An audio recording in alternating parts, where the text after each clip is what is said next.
Hi everyone and welcome. I am joined today by retired Major General BK Sharma in the Indian military, who's currently working as the Director General of United Services Institution of India. Welcome, sir. Thank you very much, Professor Glenn. It's an honor to be on your show.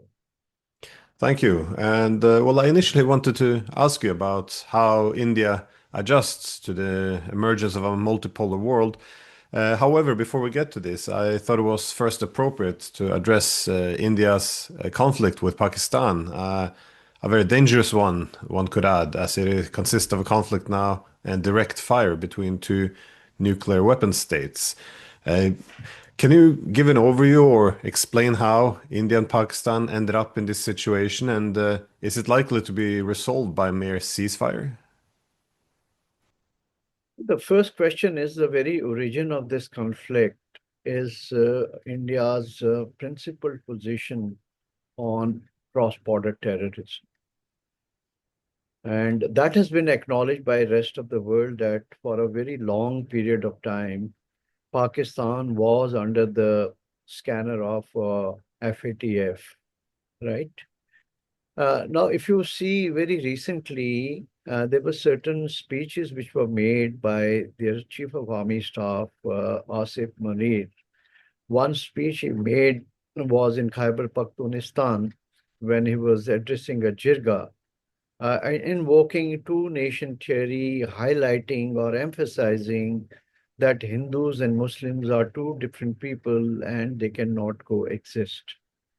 Then on 16th of April, he again made a speech to Pakistani diaspora in Islamabad that we are two different religions, we are two different people, we cannot coexist, and we have to carry this message to our future generations. Maybe 10 days later, we had a heinous act of terrorism in Pahalgam, Kashmir Valley, killing 26 male members, tourists. What was more heinous about this was that these male members were segregated. They were asked to recite Kilma, and there was also a physical verification of circumcision and all. And then in front of ladies and children, they were killed. From our initial intelligence, it all pointers were towards Pakistan, particularly Murid and the resistance front, which is actually an offshoot of Lashkar-e-Taiba. They claimed responsibility for this, and there was so much of jubilation in different quarters in Pakistan. Subsequently, they resigned it from that statement, and then there was some kind of a sort of, camouflaging the whole event.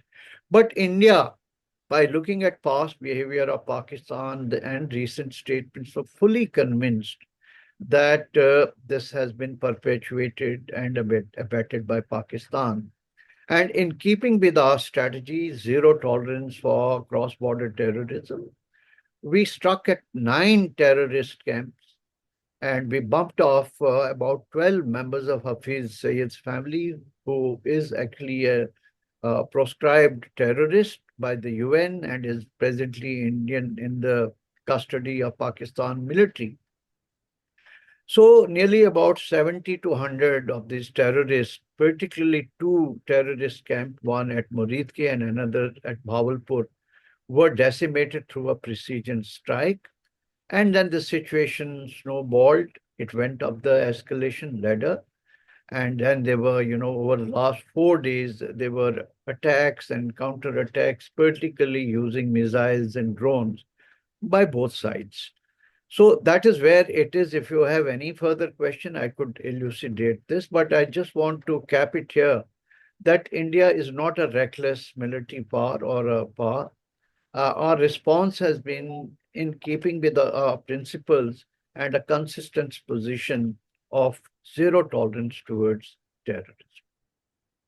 Yeah, no, I wouldn't insinuate recklessness. Indeed, there's a balance to be made, or a dilemma at least, between the need to deter to to show a non-tolerance for this cross-border terrorism, but also on the other side, of course, real risk of direct war, such as what we're seeing now. So, given the need to deter such attacks from Pakistan, but how do you see it's likely what that an all-out war could break out, in which even the use of nuclear weapons could be a possibility, or do you think this is being that both sides understand or are able to control the escalation ladder and also, yeah, understand the severity of it? See, firstly, India's response has been very measured and calibrated.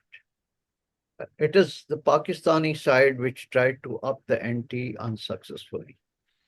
Initially, there was so much of bogey from Pakistan about use of nuclear weapons and tom-tomming about as a nuclear power. And if you look at Pakistan's doctrine, nuclear doctrine, it is the first strike doctrine. India's doctrine is no first strike doctrine. So all the nuclear rhetoric that came was from Pakistan and not from India, right? And subsequently, I think the good sense has prevailed upon them. And one of their very noted scholar, Professor Pervez Hudwai, has said that India has called Pakistan's nuclear bluff. It has punctured their, the first use doctrine. And I think this is the best thing for both the countries, that you cannot use nuclear weapons as a tool of blackmail, particularly under the tutelage of nuclear weapons. You cannot perpetuate cross-border terrorism and keep hurting India. And that is exactly what India has done. We've called Pakistan's nuclear bluff. At the same time, we have also agreed to this ceasefire, which probably has been brokered or has been facilitated by United States of America. And from our side, we will keep our part of the contract. We will not be the first to escalate. But should there be any provocation or recklessness from Pakistan, then we will have again a very calibrated and measured response. And I must tell you in the same breath that last evening, immediately after the ceasefire, which was declared by our foreign secretary and also endorsed from the Pakistani side, there was a drone attack in Kashmir Valley. The chief minister of Kashmir Valley immediately tweeted that what is happening to a ceasefire. And then we had to retaliate it again, and now I think the guns seem to be silent.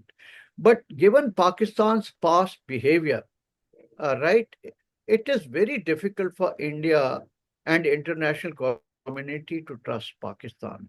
Therefore, the ceasefire initiative has to be backed up by certain guarantees and certain railguards so that both sides are held accountable for whatever actions they initiate, and particularly so about Pakistan.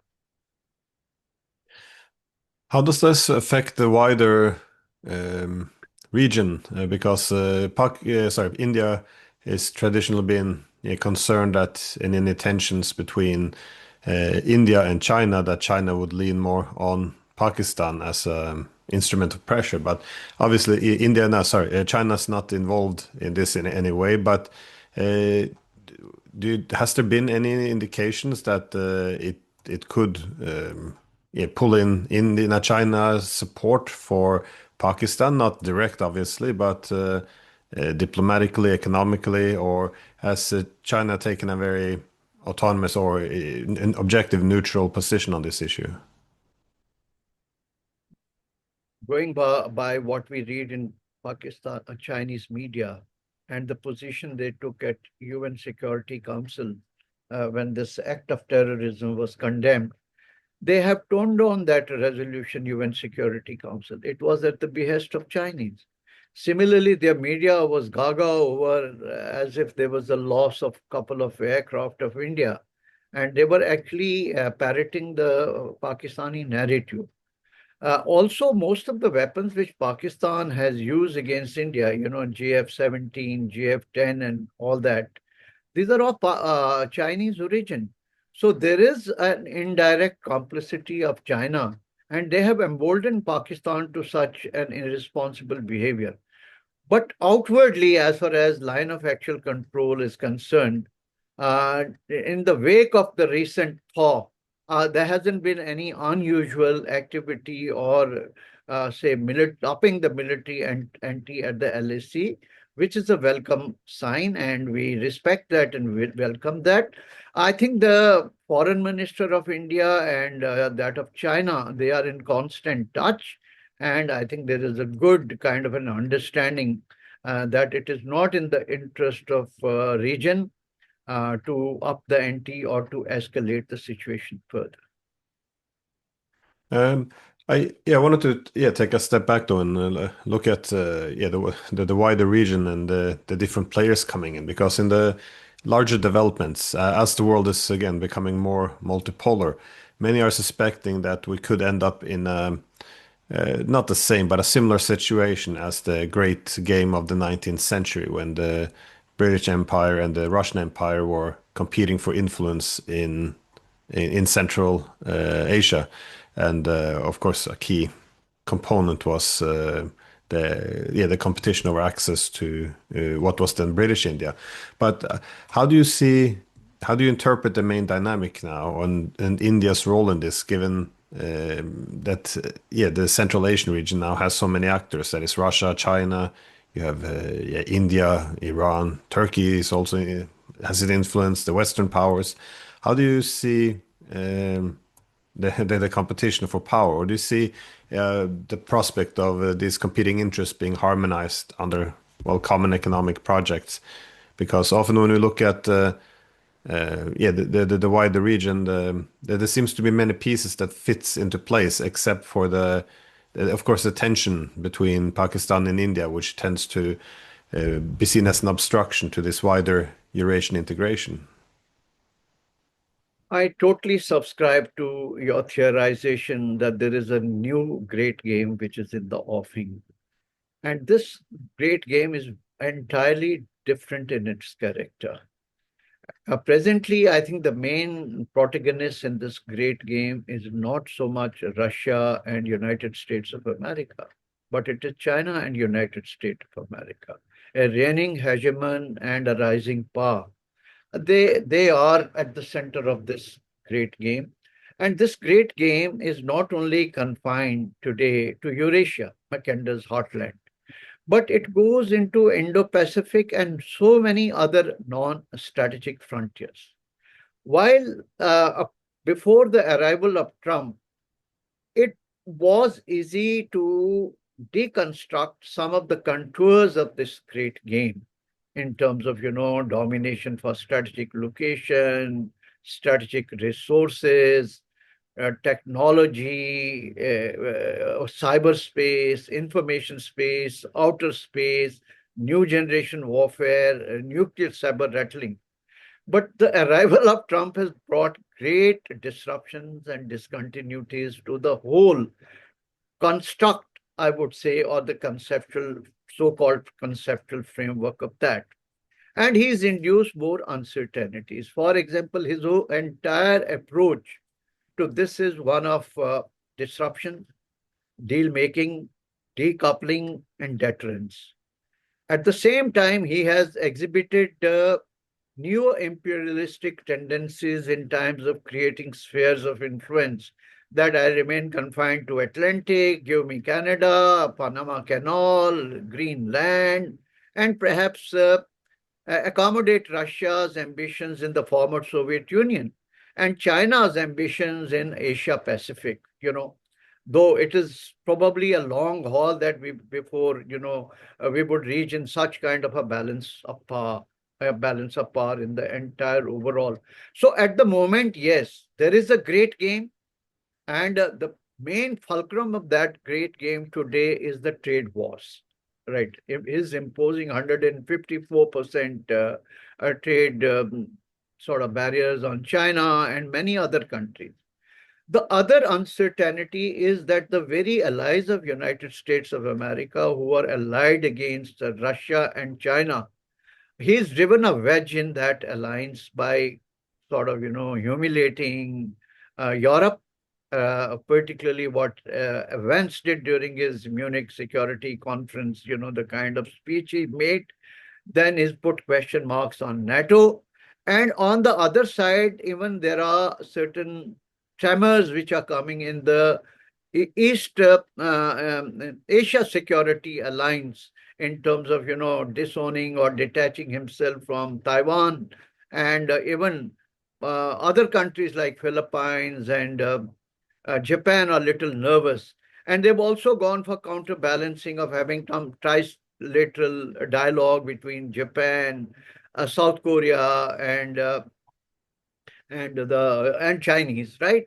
So everything is in a state of flux at the moment, and how it pans out is anybody's guess. So we have to keep our fingers crossed.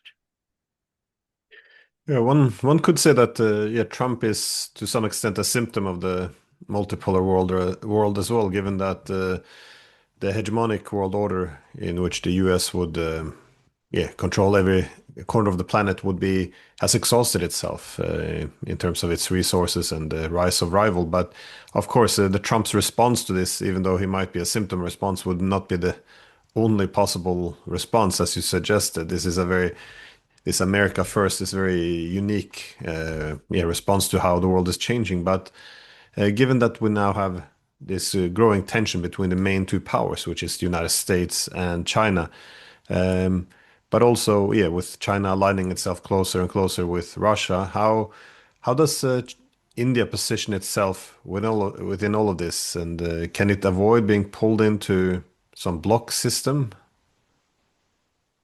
Firstly, we have to look at what informs India's national security strategy and a global outlook.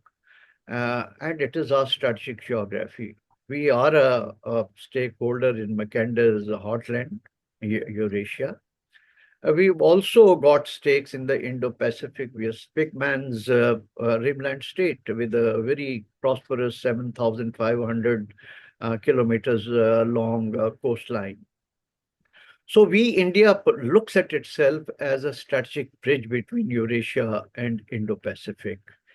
That is the reason that we are, on one hand, part of Shanghai Cooperation Organization, BRICS, and on the other hand, we are members of Quad and many other such like, dispensations that side.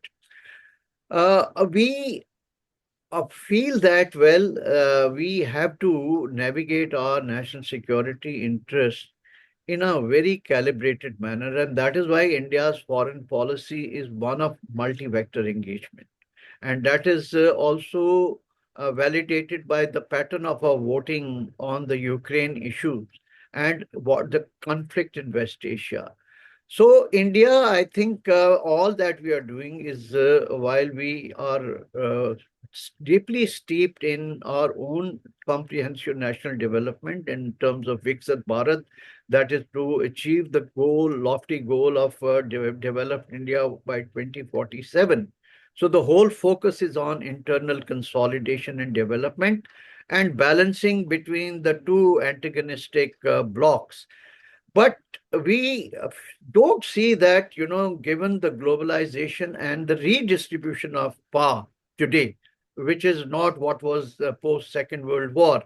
I do not see that the world will accept today, the new Monroe Doctrine and world being, distributed in penny packets. There is so much of globalization, despite it moving in the reverse gear, that has already happened today. So we are in a world that is full of complementarity and interdependence, and the whole global economy and the supply chains, despite this slogan of decoupling, cannot be wished away. So I do not see that classic, spheres of influence. I think the balance, the middle level powers and the global south, they will assert itself and bring some degree of sanity so that we are not once again into, social Darwinism and kind of which is exhibited by different states.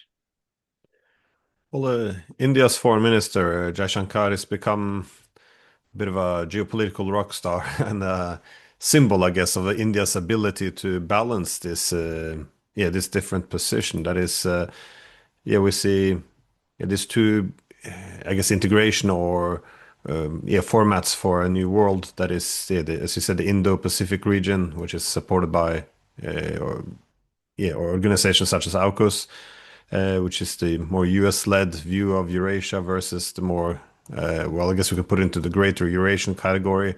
We have BRICS, Shanghai Cooperation Organization, and of course India's trying to do both. And this is, I guess, consistent with India's former history of being a non-aligned power, not joining in on this different regional integration without falling into the bloc politics mentality. However, how does this beyond the security aspect? How does this transfer into political economic projects? Where's the main economic gravity going? Because in the wider or larger scheme of things, we see the relative decline of the West and the rise of the rest, especially the Eurasian powers. How is India seeking to integrate closer with the Eurasian powers without undermining its other ties with the Western countries? Uh, as you know, that Indian economy is doing fairly well.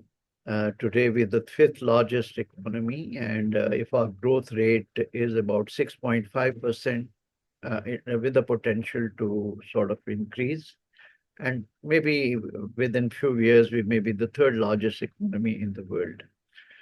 What we know that these economic disruptions and trade war is going to hurt everybody. India is developing its own rail guards to insulate itself from the adverse effect of this trade war. So what we are doing is that we are having like this bilateral trade agreement now with the United States of America. A similar trade agreement we have with the ASEAN countries, and another is in the offing with the European Union. So we are maximizing our space in terms of economic outreach to different countries. At the same time, we are fully aware that, well, India is not living in an island, and perhaps we'll have to give more thought to see that we do not get unduly affected by this. But one thing I can tell you that India's coupling with the global economy is not to the extent as that of European Union or China. And perhaps our domestic economy or, the middle income consumption is also very high. So we have some inbuilt checks and balances, but more thought has to be given to this. I am not an economist per se, so I may not be able to give you some very fabulous and fantastic sort of theories. But I'll leave my sort of argument at that. Well, earlier on, you mentioned, you used the term Eurasian heartland, which is Mm. the reference from Mackinder, how Eurasia could be organized. And India does participate in a lot of the new physical connectivity as well. That is the new transportation corridors for trade. So we have of course, there's many competing ones. You have Belt and Road Initiative, obviously by the Chinese. You have the India, Middle East, Europe corridor. India is also, of course, a key participant in this international north-south transportation corridor connecting Russia, Iran, and India.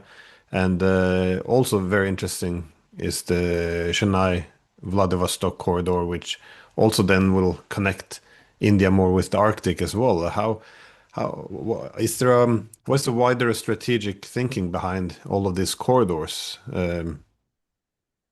I have recently written a piece for a Romanian journal on geopolitics of Eurasian corridors. See, no matter while outwardly it may look that our focus has shifted to Indo-Pacific, but we cannot ignore Eurasian heartland. There is a legacy issue of what you call is the old Silk Route, and our historical links, our cultural links are very deeply intertwined with the Eurasian states. We are totally aligned on one hand with Russia's pivot to Asia.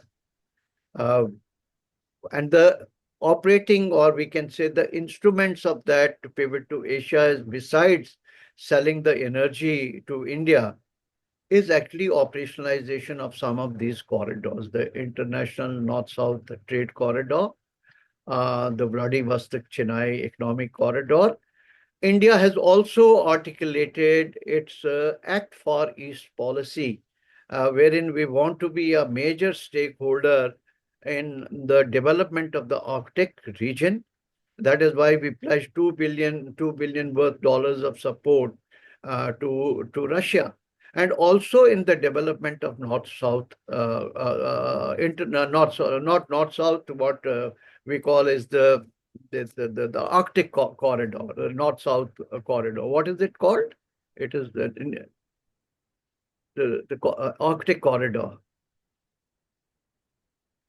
Yeah, because well, it's often pointed out that the Russia-India partnership Yeah, it's underutilized almost because they yeah, always had this really good partnerships, but it hasn't always translated into yeah, the economic connectivity one might expect, yeah, call it geography or whatever it would be. But do you see the potential of India and Russia developing closer economically? Not again, this would have many impacts. I guess it's good for mutual economies. It could also create a more balanced multipolar Eurasia in which it's not too US or China centric. And also, yeah, politically, I'm not sure how if this is a big priority for in the strategic thinking of India. yes, this is exactly what is happening. And now we hope that Putin will make a visit to India. So operationalization of these corridors is extremely important for giving a boost to not only bilateral trade, but regional trade. And it will also help us in balancing out China, which is emerging as a dominant player in the economic space of Central Asia. Particularly if you look at the middle level corridor, which Chinese want to develop, Trans-Caspian, together with Turkey and a few other countries. Now, that is not in the larger interest of Russia, you would see, because Russians are getting bypassed there. Similarly, there is a design by Chinese to perhaps, have their own version of Pakistan-China economic corridor by integrating Afghanistan and Central Asia into it. So India and Russia positions are totally aligned as part of a great external strategic balancing in terms of early operationalization of these corridors. And the both sides today, I think, bilateral trade has reached a figure of $65 billion from about $10 billion.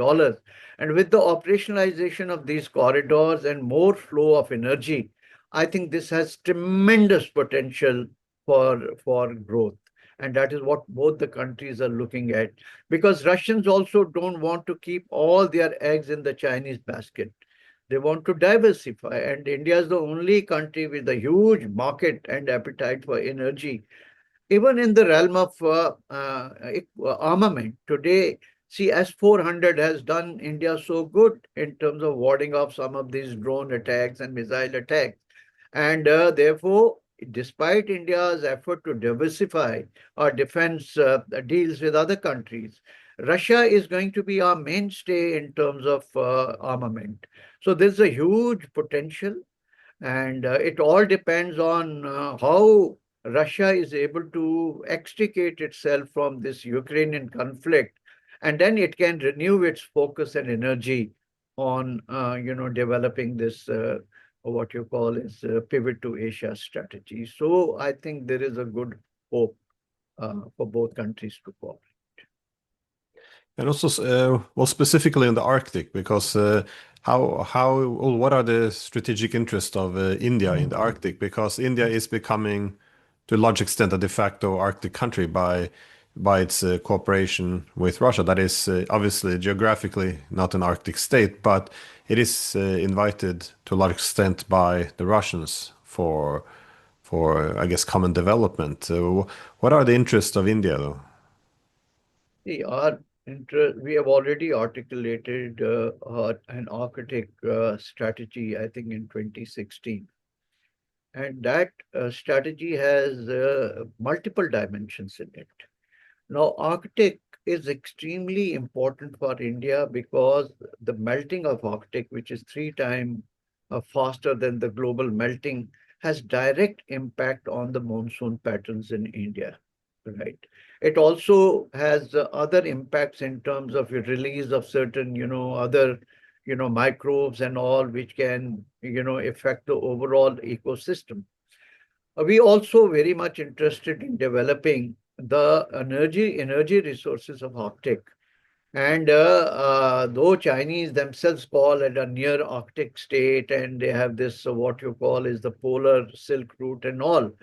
But India, where it finds an opportunity, one is in the scientific research, because whatever research we do will impact our Himalayan region, where the and climate is almost similar.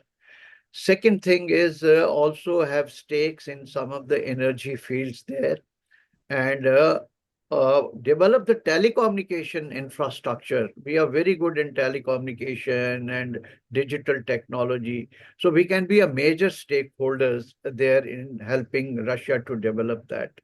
Third thing is our manpower. We have the trained manpower. We are a seafaring nation, and Russia does require, because they have a shrinking population, and they need people from a country they trust. So employment of a huge skilled labor in the development Arctic offers us another opportunity.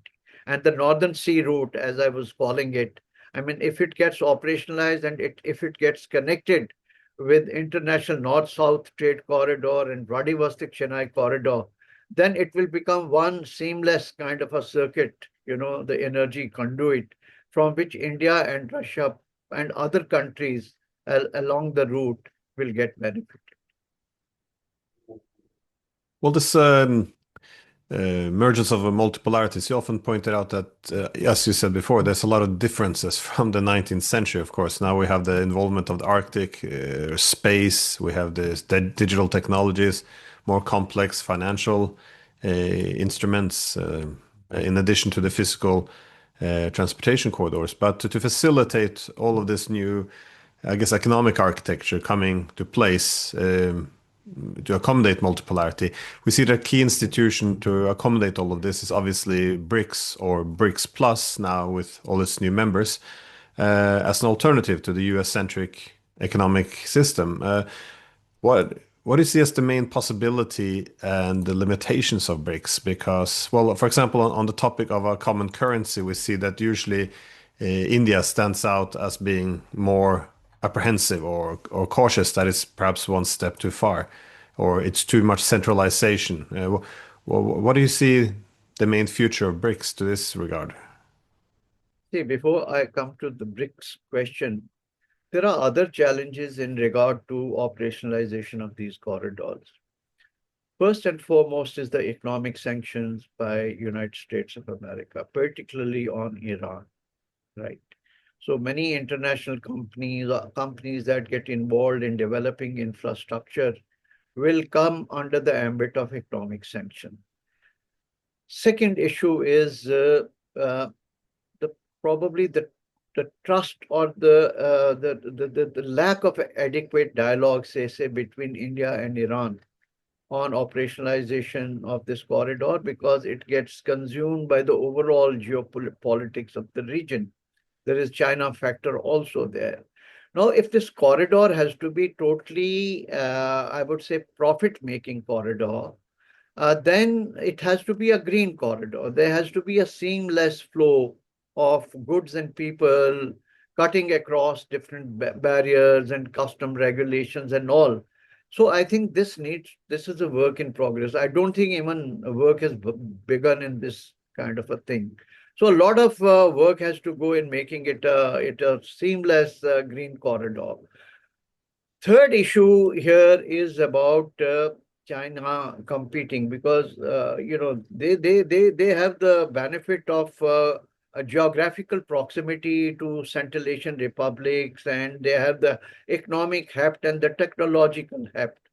So whether we will be able to profitable, so profitability index has to be established so that we are more pragmatic in adopting the thing. Then is the security environment in the region. Of course, we would very much like Chabahar to be part of this corridor, and we would like this corridor also to be extended to Afghanistan and to Central Asia. So a conducive security environment and a mechanism will have to be worked out. So these are some of the challenges. Now let's come to the BRICS. It's a good sign that BRICS has emerged as a a transcontinental kind of an organization with the expansion, and even a very rich economies of, say, Middle East have actually come on board. So it's a very good sign. But you see, the decisions which are made in BRICS are by consensus. It's not one country which can dictate. And all the countries that have come on board have divergent interests and their own balancing. Therefore, it becomes extremely difficult for us to actually address some major issues like de-dollarization and having an alternate, currency. Perhaps India will never be amenable that yuan comes an alternate currency. So we'll have to see what is that alternate system to the SWIFT that we can use, or we can start dealing with the, regional currencies, not regional, the country specific currencies like rupee, ruble kind of transactions between us. So a more talk has to go into this, but yes, it is potentially BRICS is a good organization, and it can harmonize different divergent positions and also create a framework for better collaboration in the economic domain and other factors of nation building. You didn't need to have just I guess a quick comment on the corridor through Iran. I, in order for it to make it be functional, of course, the sanctions have become a key obstruction to this. Now, the great irony for me seems that the north-south, international north-south transportation corridors, linking Russia, Iran, and China. It's sorry, Russia, Iran, and India. But, sorry. A key obstruction to developing this, obviously, are the sanctions. But given that the purpose of this corridor is to diversify away from China, to have, make it less China-centric, the American policies of sanctions, it does look like it could strengthen the hand of China, exactly because now everything becomes more China-centric. On the currency issue, though, how is a concern that a common currency would give too much power to the Chinese, or is it merely the power consideration, or is it the feasibility of actually having a common currency in the political implications it would have? See, no matter what happens, India is against economic sanctions as an instrument of sort of coercion. This disrupt global trade, so we are not in favor of economic sanctions. One. At the same time, we have to be realistic that dollar is here to stay, because the whole global trade it revolves around dollar, right? Even see the kind of investments which Chinese have in US bonds and things like that. So therefore, just with the one group of countries deciding to sort of conceive and float another currency, I think time is not yet ripe for that. We have to take incremental steps towards this thing. And the best thing first is the country to country kind of a trade, and have some alternate SWIFT system, rather than with a bang start, spelling out the death of dollar and have an alternate currency. We do not want one hegemonic currency to be replaced by another hegemonic currency. So therefore, India says that, well, let's have a very deliberate and calibrated approach, And that is what Indian position and concern.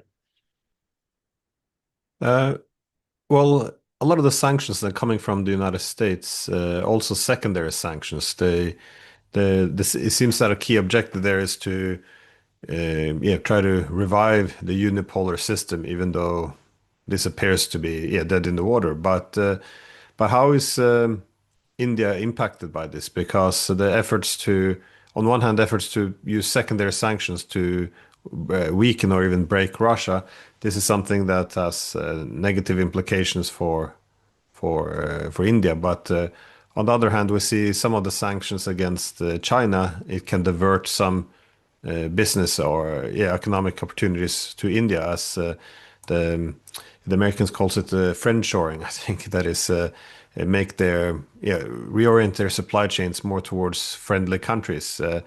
How is India navigating through this, and is there growing need now to make India more immune to these sanctions? So again, India would not have to ask Washington for permission to trade with the Chinese or the Russians. India is playing some deft diplomacy to ward off secondary sanctions. If you see COTSA, countering America's adversary through Sanctions Act, they did give us a little bit of concession on that when we acquired S-400 weapon system from Russia, because that was extremely crucial for India's security. Likewise, Americans tried to put pressure on India buying oil from Russia, but we did not come under that pressure.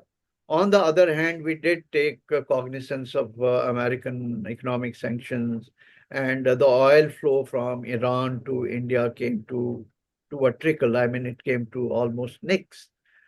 Similarly, Americans, I think, also did not impose sanctions on development of Chabahar.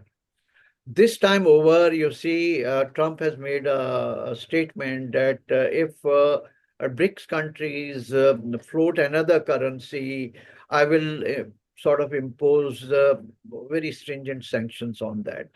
Very recently, there were a couple of Indian companies which came under secondary sanctions on the premise that these countries were selling telecommunication and electronic equipment to Russia, which was being used by Russians for their war effort against Ukraine. So it's a game in progress. We are mindful of the impact of economic sanctions. At the same time, we're showing some deft diplomacy to see that we are able to us not come under the secondary economic sanctions.